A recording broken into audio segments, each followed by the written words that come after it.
Muy bien, en esta noche un cordial saludo para todas las personas que nos honran con su presencia y para todos los que escuchan este precioso mensaje a través de internet.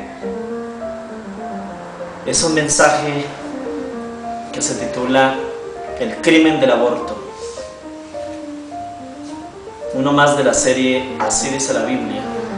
Les invito para que con especial atención concentremos todo nuestro entendimiento para poder extractar el mayor provecho de este mensaje.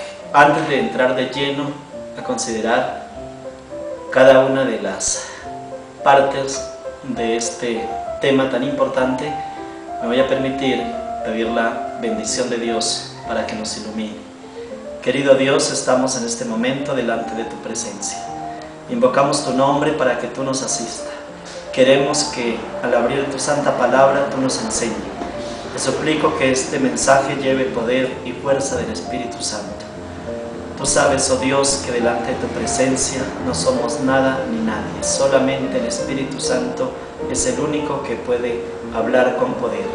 Dejamos que tu palabra circule por medio de nosotros conforme a tu propósito. Que este mensaje pueda provocar el arrepentimiento y dar el deseo vehemente de no incurrir en el delito del aborto. Que Dios añada su bendición en el nombre de nuestro Señor Jesús. Amén. Muy bien, como dije antes, en esta noche me voy a permitir exponer un tema que he titulado El crimen del aborto. Y voy a sustentar este tema con la Biblia, aunque en la época bíblica las mujeres israelitas, porque la Biblia fue escrita en Israel, y las mujeres israelitas no practicaban el aborto, porque para ellas era un privilegio tener hijos. La mujer, entre mayor cantidad de hijos tuviese, mayor honra, mayor gloria y de mayor estima por el esposo y por la comunidad eran aquellas personas. Así que el aborto en el tiempo bíblico, o sea, para el pueblo hebreo, el aborto no era una práctica. En efecto, en la Biblia se encuentra la persecución de niños, pero no porque el pueblo de Israel practicara el aborto. En el libro de Éxodo, en el capítulo 1, encontramos que cuando el pueblo de Israel entró a Egipto, empezó Dios a hacer crecer al pueblo de Israel. Y ese pueblo fue fortaleciéndose día a día a tal punto que el rey de Egipto empezó a darse cuenta que eran mayor número de hebreos que el número de egipcios, o sea que las mujeres hebreas se reproducían con mayor facilidad y este pueblo era bendito, era prosperado en medio de la esclavitud, en medio de la opresión. Es allí donde se toma la primera determinación de extinguir a los niños. Los niños en todas partes del mundo han venido siendo perseguidos desde hace muchísimos años. La Biblia registra la historia desde el comienzo del pueblo de Israel, estando ya en Egipto. Allí encontramos la primera masacre de niños, y esa masacre fue autorizada por un rey, que era el rey de Egipto. Este señor, creyendo ganarle a Dios el crecimiento de los hijos de Israel, quiso hacer que las parteras que atendían los partos en Israel, de las egipcias como también de las hebreas, que estas señoras tomaran a los niños y los fueran aniquilando. Miremos lo que dice la palabra de Dios en el capítulo 1 y versículo 15 del libro de Éxodo. Dice: y habló el rey de Egipto a las parteras de las hebreas, una de las cuales se llamaba Cifra y otra Júa, y les dijo: cuando asistáis a las hebreas en sus partos y veáis el sexo, Si es hijo, matadlo, y si es hija, entonces viva. Pero las parteras temieron a Dios y no hicieron como les mandó el rey de Egipto, sino que preservaron la vida de los niños.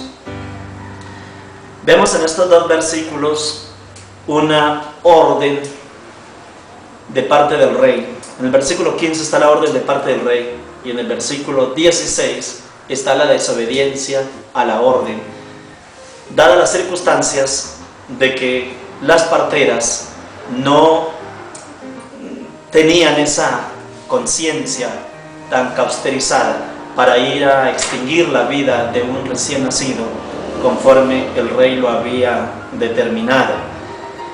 Este señor da una orden perentoria, y vuelvo a leer, y dice: habló el rey de Egipto a las parteras de las hebreas, una de las cuales se llamaba Cifra y otra Púa, y les dijo: cuando asistáis a las hebreas en sus partos y veáis el sexo, si es hijo, matadlo, y si es hija, entonces viva. Pero las parteras temieron a Dios, versículo 17, y no hicieron como les mandó el rey de Egipto, sino que preservaron la vida de los niños.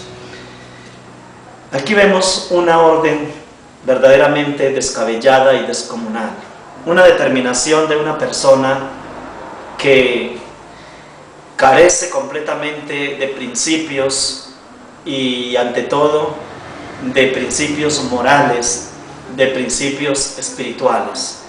Un sujeto que no tenía ningún respeto por la vida, pero sobre todo la vida de un bebé, porque el solo mirar a un niño enternece el espíritu de cualquier ser humano racional, bien formado. Los niños en sí inspiran amor, inspiran alegría, inspiran ternura, y solamente una mente depravada, una mente irracional, una mente cauterizada por el pecado, no discierne o no tiene sensibilidad frente a una criatura recién nacida. Esto sinceramente es escalofriante y no pasa todos los límites. No se espera que una persona civilizada, ante todo un rey, que se considera que para llegar a ser rey de una nación debe ser una persona ilustre, debe de tener un grado bastante elevado de instrucción. Entonces, un rey tiene que ser una persona instruida en letras, instruida en diversas áreas de la vida, en la formación. Los reyes del Antiguo Testamento, los reyes egipcios, los reyes hebreos, los reyes antiguos, eran entrenados no solamente para dirigir el pueblo, sino también para la guerra.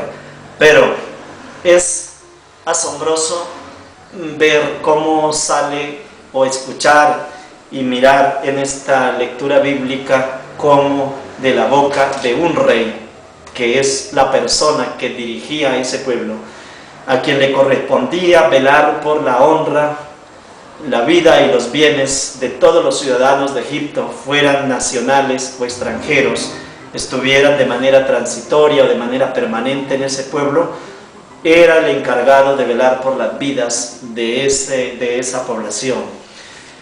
Los hebreos estaban allí dentro de este pueblo egipcio porque habían ido en la época de hambre, dadas las circunstancias que Josué hizo subir a su padre Jacob conjuntamente con sus 11 hermanos, y las 12 tribus de Israel entraron a Egipto a vivir en la tierra de Gosén, porque allí Dios les aparejó cierto lugar donde pudieran tener sus ganados, y estuvieron muy bien con el rey que existía o coexistía juntamente con José, el hijo de Jacob, en ese tiempo que Jacob o que José estuvo dirigiendo al pueblo hebreo, al pueblo de los egipcios como gobernante, y quien tenía el mando después del faraón era nada más ni nada menos que un hijo de Dios, era José, hijo de Jacob. José hizo subir a su padre y a sus hermanos y los ubicó en la tierra de Gosén, y estando en esa tierra fueron fructificados, fueron prosperados, se multiplicaron sus ganados, se multiplicaron sus hijos, sus familias, y llegó a ser un pueblo un poco más poderoso, según dice el mismo faraón, que el mismo pueblo de Egipto. Ellos eran muchos, eran muy numerosos, y era un pueblo bendecido en todo lo que hacía. Así que siempre Dios ha estado con su pueblo, y a pesar de las duras situaciones que ha tenido que vivir el pueblo de Israel, siempre Dios lo ha bendecido. Pero, dadas las circunstancias de que el pueblo iba creciendo y era bendecido por Dios, este rey inicuo toma una determinación maligna, una determinación diabólica, una determinación de exterminar todos los niños, todos los hijos varones del pueblo de Israel. O sea, los hijos de los hebreos, pueblo de Dios, tenían que ser extintos, tenían que ser muertos en el mismo momento de su nacimiento. Este individuo da una orden de que en el momento en que las parteras tuviesen el niño en la mano, determinaran el sexo. Esto es, como en esa época no existían las ecografías, todavía no se podía determinar el sexo con antelación como se puede hacer en nuestros días. Entonces solamente se podía determinar el sexo que traía el bebé en el momento del alumbramiento. Allí entonces estaba la partera mirando si era niño o era niña. En el evento en que fuera un niño había que matarlo. ¿Cómo lo mataban? Ellos tenían que estrangularlo por sus propias manos. La orden del rey era que las parteras mataran a los niños en el momento del alumbramiento, tan pronto como ellas conocieran cuál era el sexo. Esto era un aborto por mandato de un rey. Era un aborto, pero también no solamente era un delito, era un pecado ante los ojos de Dios. Esto era un pecado enorme, era un pecado de homicidio, pero también ante la ley egipcia era un homicidio, porque en Egipto estaba prohibido matar.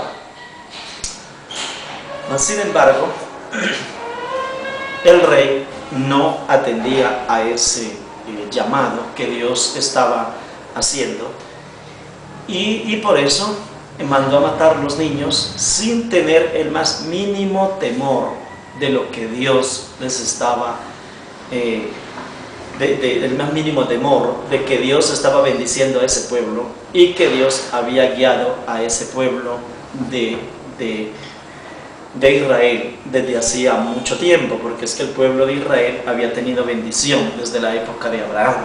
Abraham, cuando peregrinó por la tierra de Canaán, fue una persona que estuvo siempre bendecida por Dios, guiada, iluminada por Dios, igualmente que también Jacob.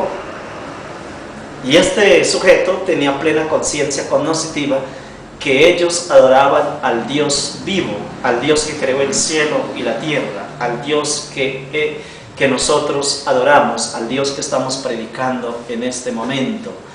Sabía que ese Dios los bendecía, que ese Dios los fructificaba y que ese Dios los llevaba a ellos de bendición en bendición. Ahora, si Dios estaba entregando bendiciones, naturalmente que si Dios estaba entregando bendiciones, tenía que entender que a Dios no lo podía limitar con el querer matar los bebés. Así que se da una orden que es completamente ajena a todo principio bíblico, pero también a todo principio legal en todos los países del universo, en todos los países del mundo. Es decir, el aborto ha sido condenado en todos los países del mundo. De alguna manera ha sido restringido, pero no hay libertad absoluta de abortar o de matar todo niño que nazca. Entonces esto era un delito, o sea, era un delito penal. Era también un pecado delante de Dios. Mas sin embargo, como él era el rey, él estaba en ese momento violando las normas, y por encima de los escritos, si es la que existía alguna ley escrita en su momento, por encima de esas normas, él implantó egoístamente el decreto de matar a todos los niños de Israel. Cuando ese decreto se dio, causó asombro para el pueblo de Dios. Supongo que aquellas mujeres que tenían un bebé en su vientre y aquellos padres que también pues luchaban por sus hijos, estaban muy preocupados por lo que estaba sucediendo, y cientos y miles de oraciones tuvieron que elevarse a Dios pidiendo protección por los bebés. Fue así entonces como Dios hizo una obra muy importante en la mente de las parteras. Veamos lo que dice la Biblia y vamos a avanzar en el versículo 18. Y el rey de Egipto hizo llamar a las parteras y les dijo: ¿por qué habéis hecho esto? ¿Que habéis preservado la vida a los niños? Porque el versículo 17 dice: pero las parteras temieron a Dios. Observen ustedes que ya habían personas allí que, aunque eran egipcias, quizás tenían temor del verdadero Dios. El rey no tenía temor de Dios, pero las parteras sí tenían temor de Dios y no le obedecieron la orden al rey. Y no hicieron como les mandó el rey en Egipto, sino que preservaron la vida de los niños. Las parteras veían nacer los bebecitos y ellas los atendían con especial cuidado, como siempre lo habían hecho, y no quisieron matar ni un solo niño. Viene entonces la orden, el llamado del rey, y las interroga en la siguiente forma. Y el rey de Egipto hizo llamar a las parteras y le dijo: ¿por qué habéis hecho esto? ¿Que habéis preservado la vida a los niños? O sea, ¿por qué ustedes dejaron los niños vivos? ¿Por qué preservaron, por qué conservaron la vida de esos bebés si los mandé a matar? Eso es el interrogatorio que hace el rey a las parteras. Afortunadamente no las mató en el acto. Pero mire lo que dicen las parteras. Y las parteras respondieron a Faraón: porque las mujeres hebreas no son como las egipcias, pues son robustas y dan a luz antes que la partera venga a ellas. Vean ustedes cómo es de importante esta salida, que estas señoras sigilosamente dan una respuesta acertada. Entonces dijeron ellas,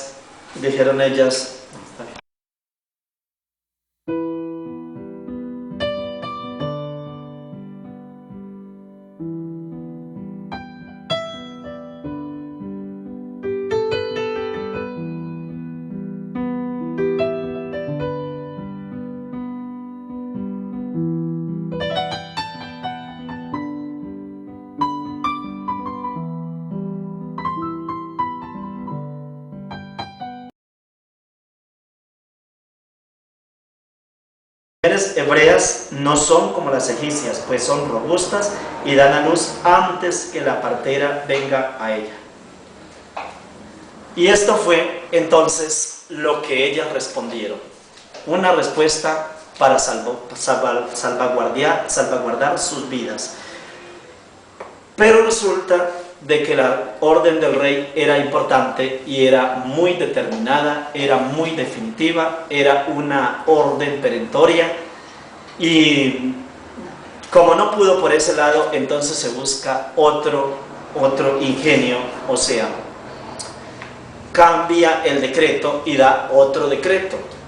Vio que las parteras no pudieron consumar el acto como él lo había determinado, como él lo había ordenado. O sea, las parteras sintieron compasión de los niños, pero no solamente que las conmovió la ternura de esos recién nacidos, sino que también sintieron temor de Dios.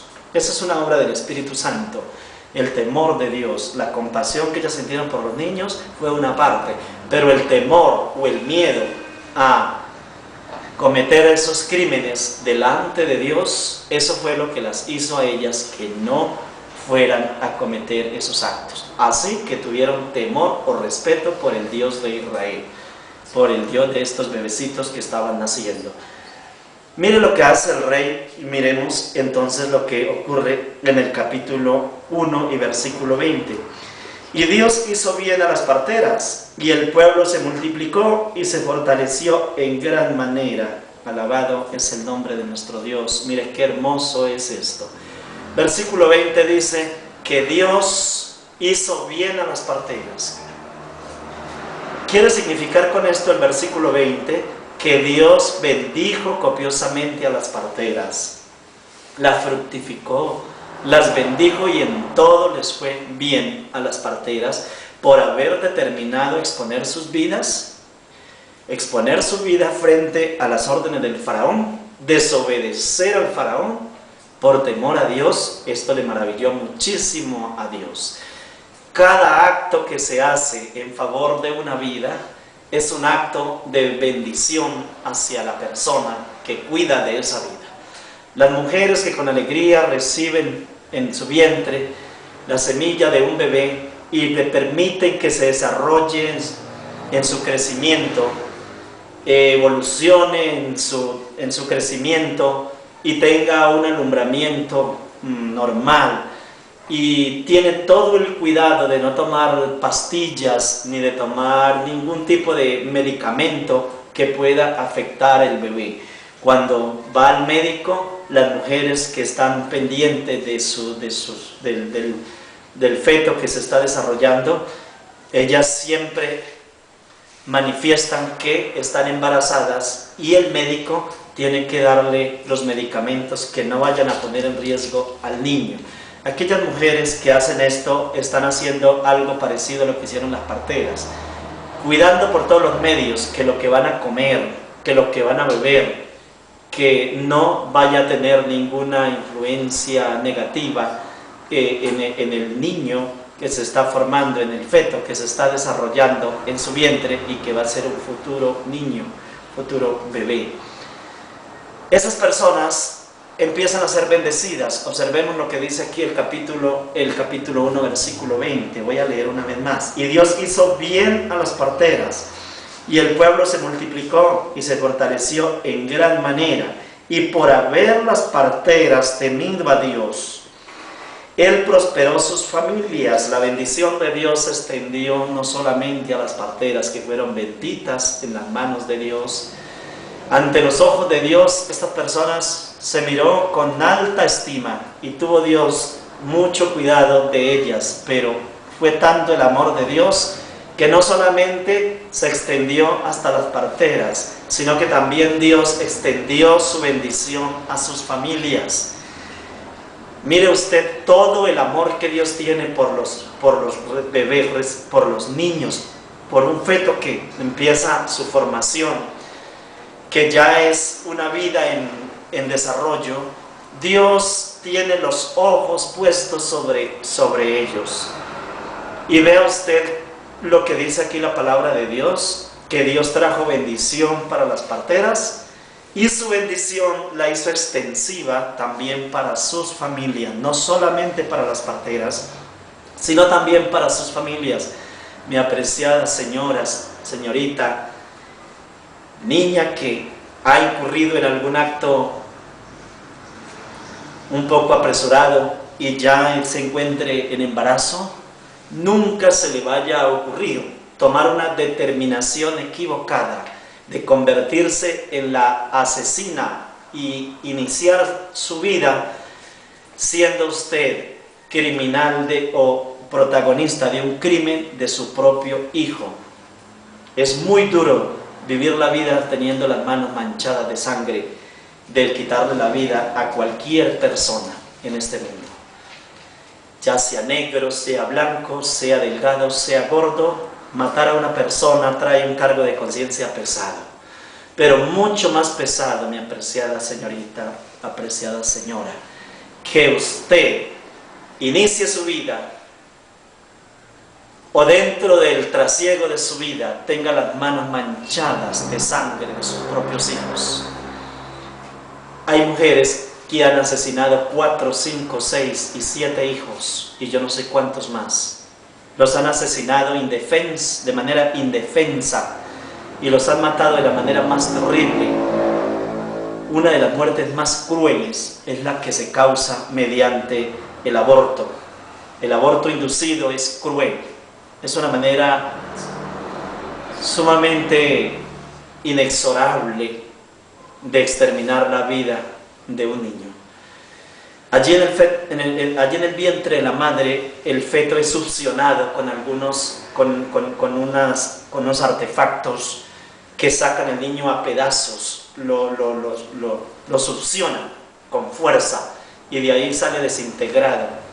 Y este crimen que comete su propia madre, o ya sea con el visto bueno de su padre, pero generalmente la mayoría de los abortos son inducidos por la madre, por la mujer. Casi siempre el hombre trata de oponerse a esto, en muy pocos casos, pero se dan los casos también en que el hombre induce a la mujer o la obliga a abortar.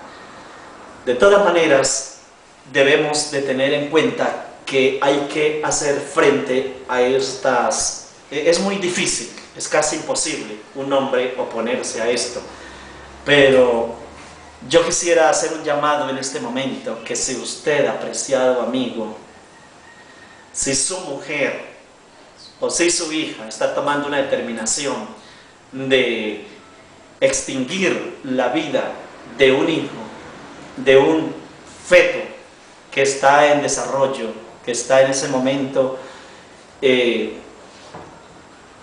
creciendo paulatinamente, normalmente, un niño bien formado, una madre también alentada, con todas las posibilidades de poder tener a su hijo y no lo quiere hacer, si le toca recurrir a las autoridades, si le toca buscar apoyo, busque el apoyo, pero no permita que una vida se extinga en su presencia, en su nariz, a sabiendas que está en usted la posibilidad de poder evitar el aborto.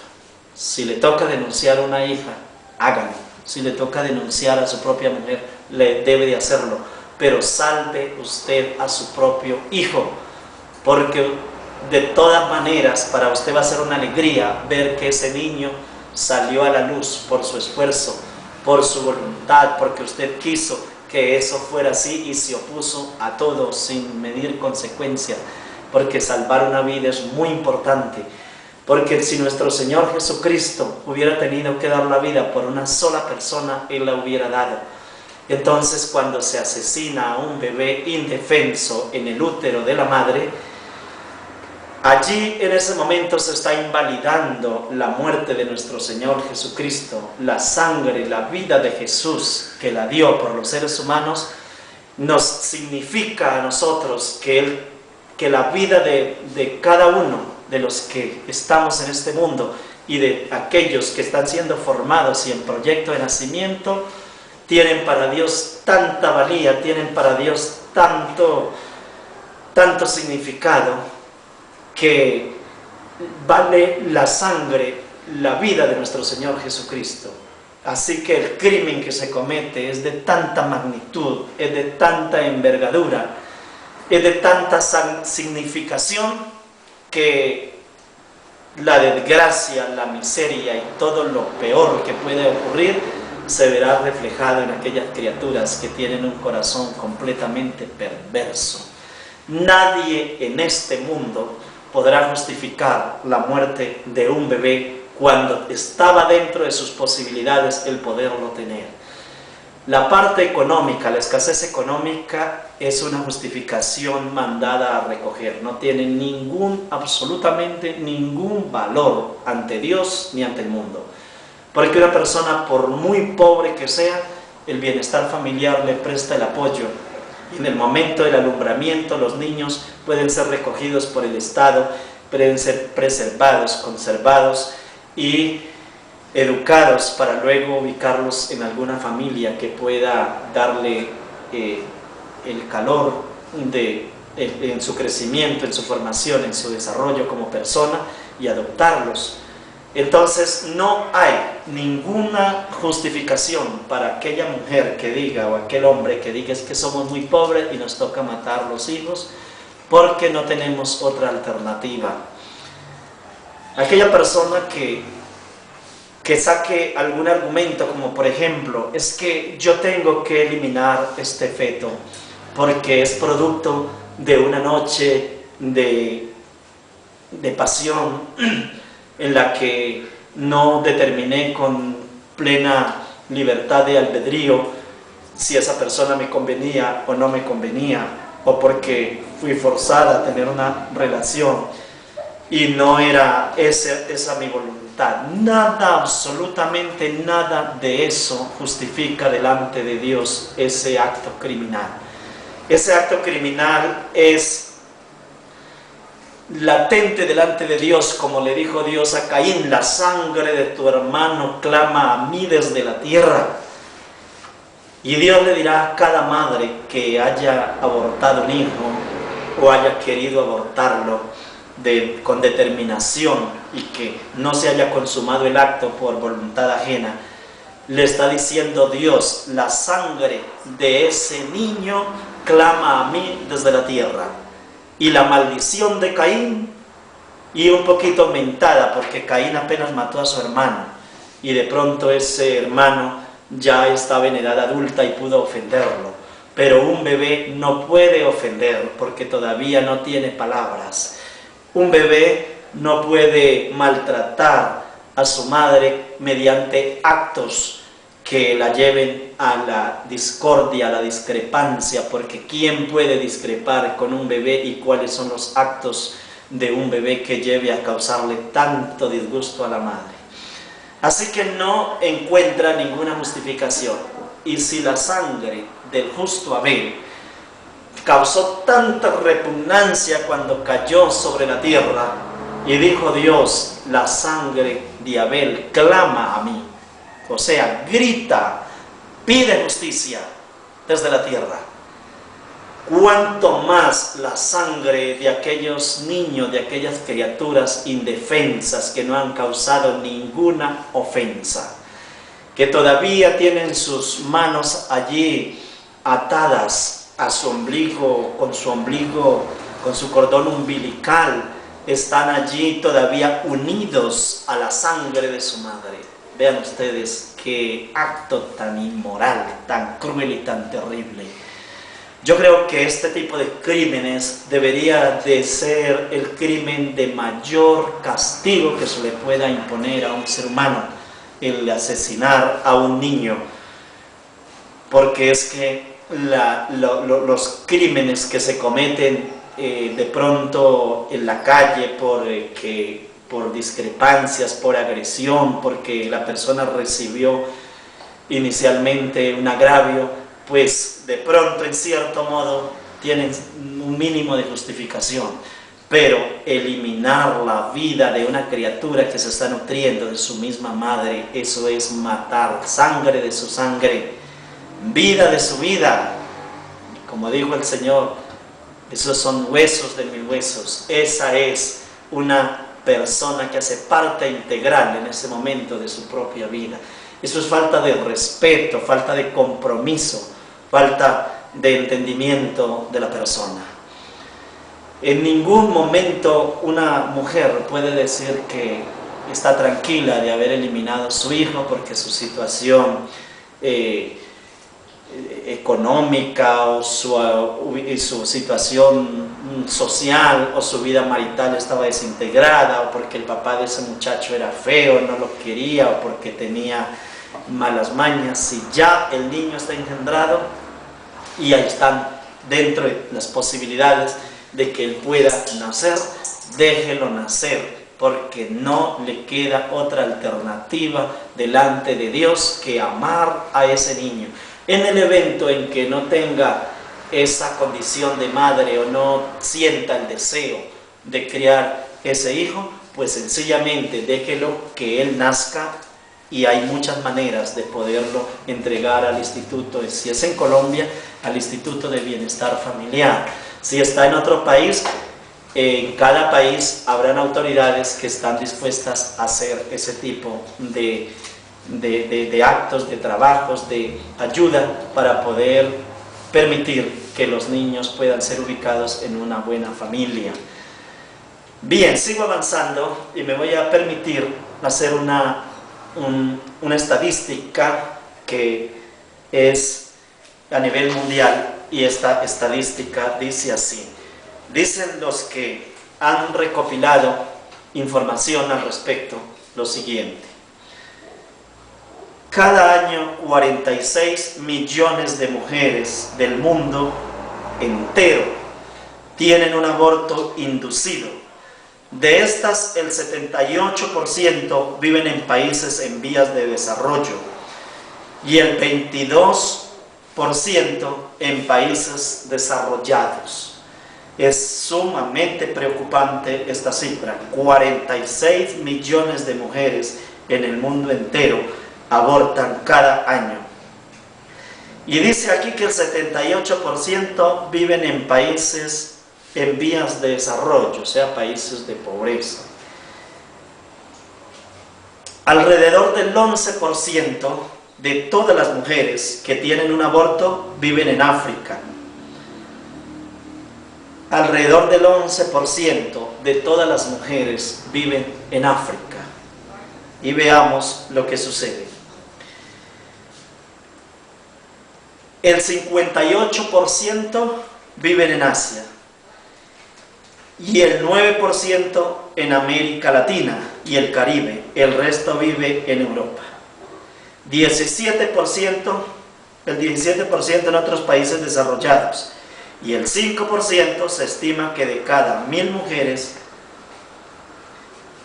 se estima que de cada 1000 mujeres en edad reproductiva, 35 tienen un aborto inducido. Según esta estadística, de cada 35.000 mujeres, de cada 1000 mujeres en el mundo en edad reproductiva, 35 mujeres tienen un aborto inducido. Hay abortos que no son inducidos ni son por voluntad. Hay mujeres que abortan a sus hijos, pero no son culpables, no son responsables del aborto. No se puede criminalizar a esas personas. Ni Dios ni la ley las puede afectar con ninguna medida de reproche, porque son personas que cometen un aborto o se les presenta un aborto involuntario. ¿Qué es un aborto involuntario o no inducido? Es aquello que se causa porque la señora de pronto está trapeando las escaleras o va bajando las escaleras, se cayó, se golpeó el vientre y murió el feto y tuvo que ir de urgencias y allí ya no hay vida. A veces el aborto ocurre cuando el niño está desarrollando el proceso del parto. Estando allí en el procedimiento puede ahogarse, puede ocurrir algún acto que no permita que nazca normalmente, pero ya son cosas que se salen de la voluntad de la persona, es decir, no hay conciencia cognoscitiva. La madre no ha determinado abortar a su hijo, entonces no hay el querer hacer, no hay la determinación, es algo involuntario. Como quiera que cuando no hay determinación, cuando no hay un propósito, una voluntad determinada de hacer daño, pues no hay conciencia cognoscitiva en ese sentido. Allí no existe ni el dolo ni el pecado. Al no haber dolo ni haber pecado, la persona queda con una conciencia libre, solamente no hace más que sentir el dolor por la pérdida de su hijo. Si una mujer está esperando un feto, se le viene una hemorragia, cualquier cosa que pueda suceder, no voluntaria, estas cosas no pueden dañarle tampoco la tranquilidad, no puede causarle un efecto dañino en su autoestima. Siempre tiene que entender que no quiso hacerlo y que ya son cosas que se salieron de su órbita. Bien, se estima que de cada 1000 mujeres en edad reproductiva, 35 tienen un aborto inducido cada año. En términos generales, los niveles de aborto de las mujeres en regiones desarrolladas y en vías de desarrollo son sorprendentemente similares. 39 abortos por cada 1000 mujeres y 34 por cada 1000 respectivamente en Bélgica. Y los países, respectivamente en Bélgica y los Países Bajos, Alemania, Suiza, las tasas de aborto son de menos del 10%. por cada 1000 mujeres en edad reproductiva. En todos los demás países de Europa Occidental y en los Estados Unidos y Canadá, las tasas son de 10 a 23 por cada 1000 mujeres. Rumania, Cuba y Vietnam tienen las tasas más altas de aborto en el mundo, de 78 a 83 abortos por cada 1000 mujeres. Rumania, Cuba y Vietnam. Allí existen los mayores números de abortos. Si en estos países como Estados Unidos y el Canadá los abortos son del 10 al 23%, en Cuba y en Rumania los abortos son de 78 a 83 por cada 1000 mujeres. De cada 1000 mujeres en Cuba aproximadamente se producen de 78 a 83 abortos, unas sumas potencialmente alarmante. Chile y Perú también tienen tasas de abortos superiores al 50%, 50 por cada 1000 mujeres, al 50 por cada 1000 mujeres. Chile y Perú también tienen una tasa altísima de aborto inducido. Se está hablando de los abortos inducidos.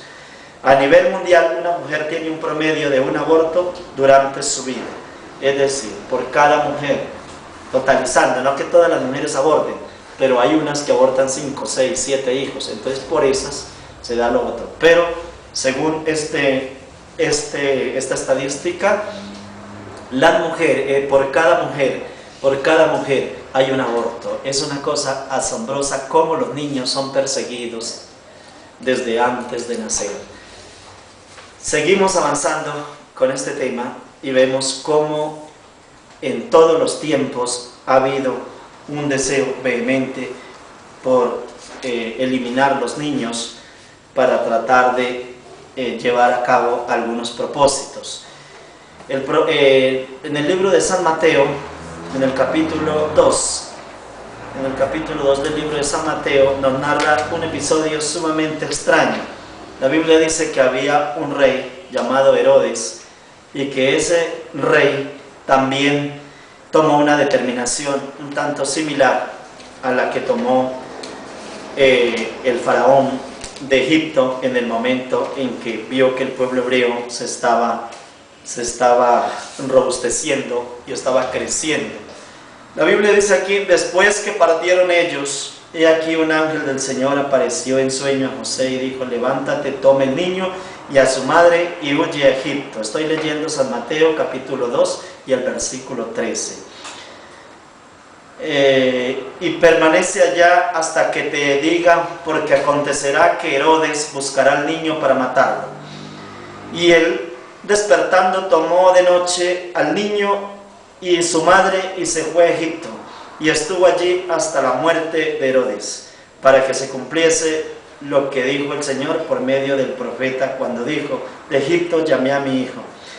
Versículo 16 dice entonces, el versículo 16 dice: Herodes entonces, cuando se vio burlado por los magos, se enojó mucho y mandó matar a todos los niños menores de edad de 2 años que había en Belén y en todos sus alrededores, conforme al tiempo que había inquirido de los magos. Entonces se cumplió lo que fue dicho por el profeta Jeremías cuando dijo así: voz fue oída en Ramá, grande lamentación, lloro y gemido, Raquel que llora a sus hijos y no quiso ser consolada porque perecieron. Y la Biblia dice el versículo 19: pero después de muerto Herodes, he aquí un ángel del Señor apareció en sueño a José en Egipto, diciéndole: levanta, toma al niño y a su madre y vete a tierra de Israel, porque han muerto los que procuraban la muerte del niño. ¿Cuánto cuidado tiene Dios de los niños? Veamos cómo Dios utilizó la mente de las parteras. Dios infundió en ellas un temor, y estas mujeres obedecieron a ese temor que el Espíritu Santo puso en sus corazones y en sus mentes. Reflexionaron bien y cuidaron de las vidas. Mas sin embargo el rey egipcio, o sea el faraón, ordenó a todas las personas de Egipto. Ordenó a todos los ciudadanos de que mataran a los niños donde los encontraran, tanto los civiles como a los militares, todo el ejército, todas las personas tenían que matar a los niños. Fue así como un varón de la tribu de Leví, juntamente con su esposa, procuraron salvar un niño y lo echaron en una canasta y lo pusieron al borde del río Nilo, en las aguas del río Nilo, y lo dejaron llevar por las aguas, y allí estuvo cuidándolo también una persona que estaba pendiente hasta que salió la hija del faraón, porque ese señor ordenó a todos los ciudadanos egipcios para que persiguieran a los niños. Mas, sin embargo, Dios conservó la vida de Moisés, salvado de las aguas, que significa Moisés, y Moisés hizo que ese pueblo egipcio quedara burlado, porque más tarde fue Moisés, a través de la obra divina de Dios, que sacó al pueblo de Egipto. Así es como Dios ha venido cuidando de su pueblo. Pero los versículos que acabo de leer en este momento, se repite otra vez la historia similar. Ya el rey Faraón había quedado a un lado, había quedado burlado. El pueblo de Israel había salido para adorar a Dios en el desierto, y de ahí se fue formando una gran nación, y ya este pueblo formado con toda la estructura había llegado a otra etapa. Estaba el pueblo de Israel allí bajo el gobierno, bajo el imperio romano, y bajo el gobierno en ese momento del rey Herodes. Este rey era potencialmente malvado. Escuchó que estaban haciendo un rey en Israel, y entonces no entendía que el reino de nuestro Señor Jesucristo no era en este mundo. Le despertó un celo por su trono, y creyó que ahora este niño que estaban haciendo allí, que le habían hablado los magos, iba a crecer y lo iba a sacar del trono, porque iba a ser el rey de Israel. Dada esa circunstancia, toma una determinación bastante equivocada y desfasada de toda razón. Llega y da una orden a todos los soldados para que fueran hasta Belén y mataran a los niños que estuviesen en ese lugar. Ordenó que todos los niños menores de 2 años murieran. Pero mire cómo Dios cuida de los niños también. Si bien es cierto que murieron algunos niños en Belén, los que no pudieron ser escondidos, no pudieron ser llevados a otras provincias, también es cierto que Dios iluminó a José mediante el sueño. Dios cuida de sus hijos, Dios cuida de los bebés, Dios cuida de los niños, y el mismo Señor Jesucristo tuvo tanto amor por ellos que dijo que si no nos hacemos igual que estos niños, no podemos entrar al reino de los cielos. Dejad a mí venir los niños, porque de ellos es el reino de los cielos. El Señor Jesús se sentía feliz con los niños, y rodeado de los niños, a él no lo afectaban los bochinches, ni tampoco la gritería y todo el desorden que los niños forman en su momento cuando están juntos. Los niños eran bienvenidos para nuestro Señor Jesucristo. Cuando usted intenta quitarle la vida a un bebé, está en las mismas condiciones, pero un poquito peor, aumentada, porque es la misma madre la que lo determina. Estos reyes eran malvados porque generalmente no les faltaba conocimiento de Dios, y porque ellos estaban embriagados de poder y no quería que ambos lo hicieron por tratar de mantener ellos un reino. Pero observen que los reinos son efímeros, y los deseos de poder prosperar son efímeros, porque esos pasan. ¿Qué sucede con el rey de Egipto? El faraón no sé cuántos días vivió. La cosa fue que se extinguió, y se dio cuenta que ya después de viejo no podía ni siquiera dar una orden, y se dio cuenta que todo esto era una medida equivocada de hacer matar a los niños. Siempre su reino se tuvo que extinguir. El rey Herodes murió en una desgracia bastante terrible. El rey Herodes un día, arengando, dijo al pueblo, habló aparentemente hermoso, y todos los ciudadanos empezaron a decir voz de Dios y no de hombre. O sea, es un tipo que habla como un Dios, y él no le dio la honra ni la gloria a Dios, y ese rey se convirtió en gusano, se desintegró, porque no tenía el temor de Dios, ni le daba la honra ni la gloria a Dios. ¿Para qué sirvieron entonces los propósitos de matar niños para conservar el poder? Absolutamente para nada, porque el poder siempre se desvanece y el poder es transitorio y el poder va de paso por la vida. En todos los seres humanos vienen unas épocas en que se pueden dirigir, en que se pueden hacer las cosas. Luego viene otra etapa declinante y empieza la persona a menguar hasta que se extingue.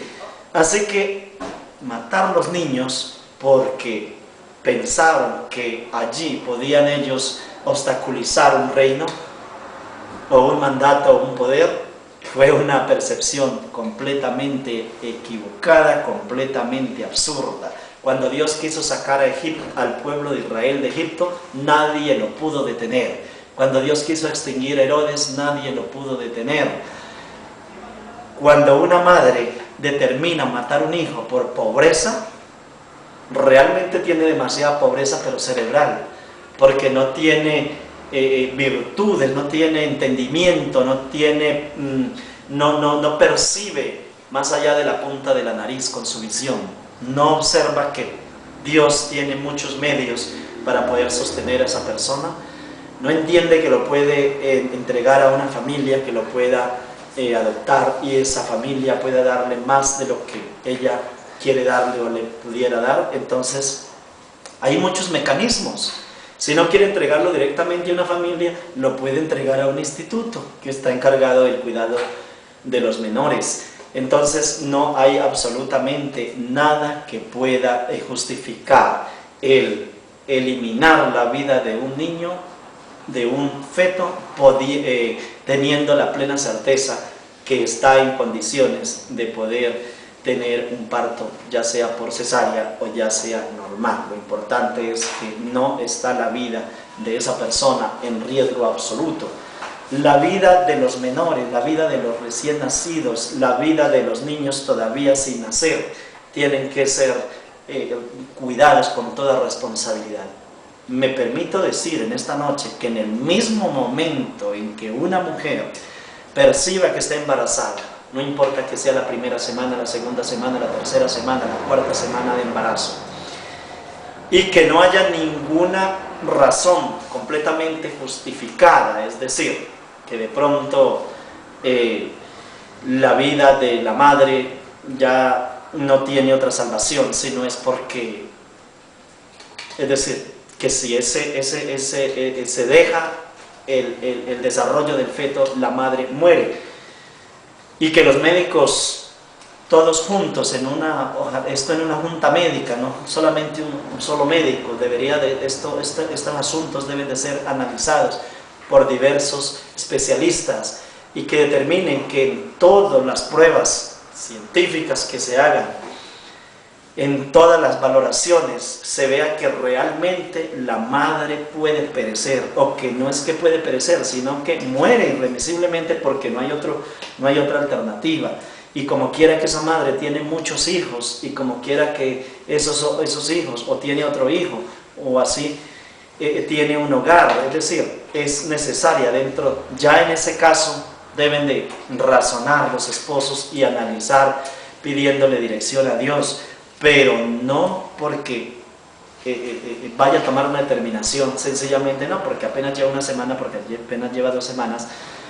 No, señor, si las cosas no amenazan, si no amenazan peligro o riesgo eminente, si no hay riesgo eminente que sea, digamos, invariable la muerte de la persona, que esto sea algo sostenible que se va a dar, efectivamente que se va a dar la muerte de la madre, de no tener una certeza absoluta que eso se va a dar, cualquier acto que se haga es un crimen contra un indefenso, es un homicidio, pero agravado en extremo y doloso en gran manera.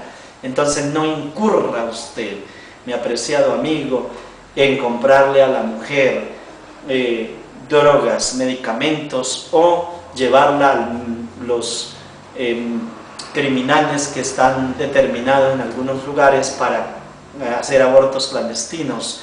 No permita que eso ocurra en su vida. Quítese usted esa carga de encima y póngase enfrente a la defensa de los recién nacidos o de los bebés o de los fetos, porque en ningún tiempo hay mujeres que están matando a los niños en el momento de nacer, y esto se ha dado, y tengo plena certeza porque tuve el conocimiento de un acto que ocurrió en este mismo lugar, en este barrio, muy cerca de donde estoy predicando. Ocurrió un acto que realmente fue asombroso. Una mujer joven, tenía 2 hijos, y se le dio por matar al tercer hijo. Lo mató en el momento en que el niño nació en un baño. Allí lo cogió por el cuello, le enterró las uñas y lo estranguló y lo mató. Las personas del CTI llegaron hasta ese lugar porque ella fue llevada al hospital en un estado grave, y en el hospital se interrogó dónde había ocurrido ese aborto, o dónde hubo el nacimiento de ese menor y de ese niño, y fue seguida por la fiscalía, y el CTI pudo venir a la escena del crimen, y allí se tomaron todas las fotografías. Yo pude mirar cada una de ellas en su momento, cuando se estaba desarrollando este proceso, un proceso penal que se llevó a cabo en contra de esta señora, y allí pude observar cada una de esas fotografías donde se veía estrangulada la cara y el cuello del niño.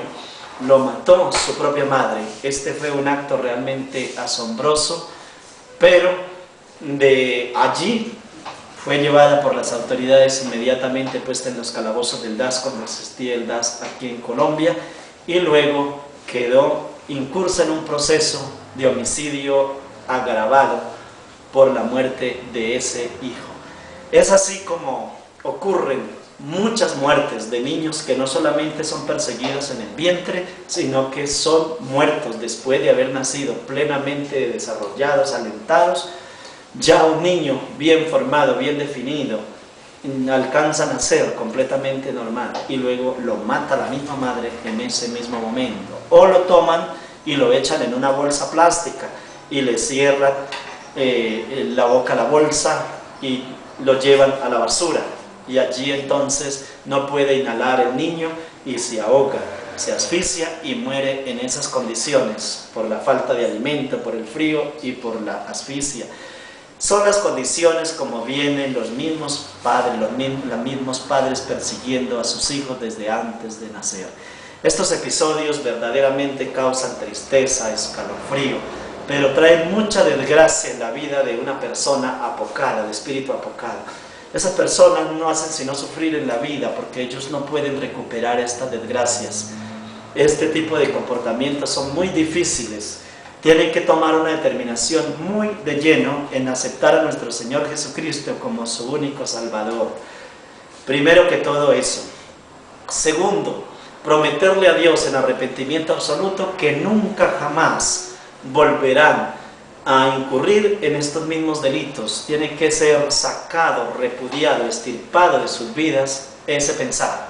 Por otra parte, deben de buscar de 1000 maneras tratar de orientar a otras personas a efecto de reivindicarse, a orientar niñas, a orientar personas que de pronto estén mal orientadas, y llevarlas a que reflexionen y a que se respeten las vidas.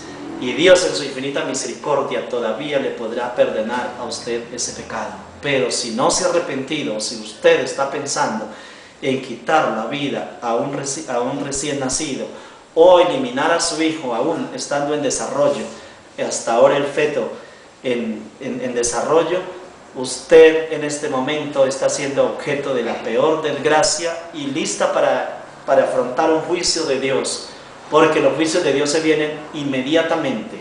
Comete usted el crimen y el juicio de Dios se viene encima, y se le vienen una serie de desgracias y una etapa muy dura, difícil de superar, porque los juicios de Dios serán de acuerdo a la magnitud del pecado que usted cometa, pero el que mata a un niño ofende gravemente a Dios. El homicidio es un crimen muy grave. Observe usted la maldición de Caín, cómo sacó Dios a Caín y cómo maldijo Dios a Caín a tal punto que ni siquiera podía una persona, el que matara a Caín sería castigado 7 veces. A Caín tenía que sufrir la desgracia sobre esta tierra. Fue tanta la desgracia de Caín que nadie más en el mundo se volvió a llamar Caín. Hasta su nombre quedó raído de la tierra. Yo no veo a ninguna familia normal que le ponga un nombre a un hijo Caín. Si fue Caín que mató a su hermano, ¿cómo será esto de una madre que mata a su propio hijo, como dije antes? Por eso le invito en este momento a que tenga una plena reflexión. El aborto no es bíblico, el aborto no es racional, el aborto no es un camino en el que se puedan resolver los problemas económicos, ni los problemas sociales, ni los problemas de pareja. El aborto es una determinación potencialmente criminal y merece el reproche de todos los seres humanos que amemos la vida.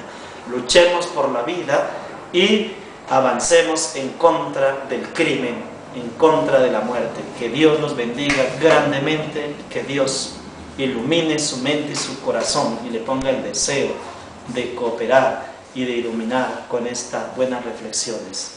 En el nombre del Señor Jesús lo invito a reflexionar y que se arrepienta si está pensando algo en contra de la vida de algún feto en desarrollo o de algún bebé recién nacido. Que Dios los bendiga.